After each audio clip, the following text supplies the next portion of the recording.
Multi-sectoral group nagpatigayon sang Caravan, 3 kadlaw antes ang State of the Nation address ni Presidente Rodrigo Duterte. Police Regional Office 6 may paandam sa mga magaupod sa rally sa Lunes. Pasiguro naman sang grupo nga madayon ng ila programa sa Lunes kag sundon ang ginapatuman nga mga pagsulundan. Si Daryl Marie Sarmiento nakatutok live. Daryl. Sa Kate Adrian nakaplastar na ang aktibidad sang multi-sectoral group sa gudi pabutyag ang ila sininga sentimento kadungan sang Palaabuton nga SONA ni Presidente Duterte sa Lunes.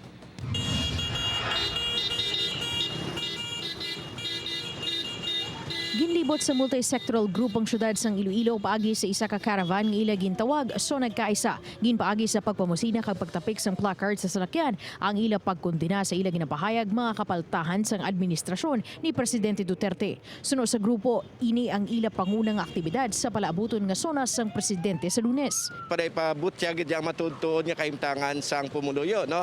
Ang problema kag ang reklamo naton sa kapalpakan kag incapacity sang gobyerno sa paglubad sang COVID-19 nga problema naton, ang kawadon sang palangabuhian kag ang padayon nga pagwasak, no, sang palangabuhian sang pumuluyo naton. Apang paandam sang PRO6 siguraduhon lang nga hindi magbayular sa ginapatuman nga health protocol sa mga rallyista bangod hindi silang magduha-duha nga magpangdakop. Iga pa idalom sa full alert status sa kapulisan sa Rion sa Lunes. Discourages the participation of the public in attending the rally.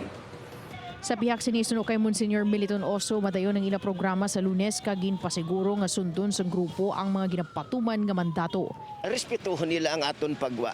So ang gusto iya magwa, we encourage you to come and I promise them we will observe the health protocol.